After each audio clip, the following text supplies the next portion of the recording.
ओम शांति। संगम युग पर ही परमात्मा हमें ज्ञान द्वारा हमें सद्गति करते हैं और पास आकर के हमें पास सुनने का, भगवान को सुनने का मौका मिलता है। ये वरदानी मास, कल्याणकारी मास, ये पतित से पावन बनने का मास, यही पुरुषोत्तम मास कहा जाता है। इससे पुरुषों में हम उत्तम से उत्तम देवता बनते हैं।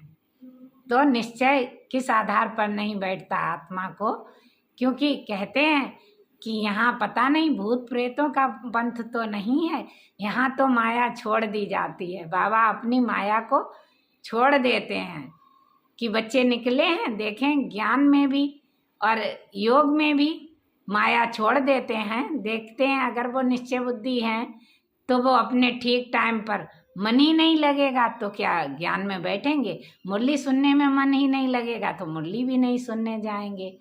तो ना तो बाबा का ज्ञान सुनेंगे, ना सुनाएंगे, मुरली भी मिस करेंगे और योग भी नहीं करेंगे। ऐसे ही थोड़ी ना बाबा योग योगेश्वर, ज्ञान ज्ञानेश्वर। योग योगेश्वर तो कृष्ण का नाम पड़ा है ना, इसीलिए इस पढ़ाई से। और ज्ञान ज्ञानेश्वर ही योग योगेश्वर, राज राजेश्वरी, राज राजेश्वर बनते हैं। तो माया किसी को भी नहीं छोड़ती है। माया नाक कान से पकड़े हुए है।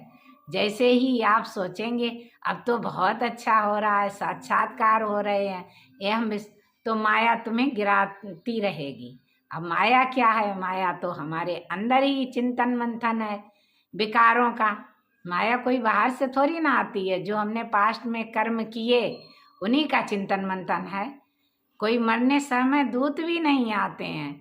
ये भ्रमित करते हैं कि दूत आएंगे भयानक, नहीं, ये हमारे पास्ट के कर्मों का ही हिसाब हमारे मरते समय हमें बहुत तकलीफ देता है। जैसे 100 बिच्छुओं का डंक एक साथ लग गया हो, ऐसे ही हमें बहुत, जो किसी को मारा पीटा या हिंसा की, ये सब बहुत, वो भी आत्माएं दुखी होंगी तो दुख तो उनके मन की तो आपको भोगनी पड़ेगी। इसलिए बाबा बहुत समझानी दे, ना दुखी हो और ना दुख दो।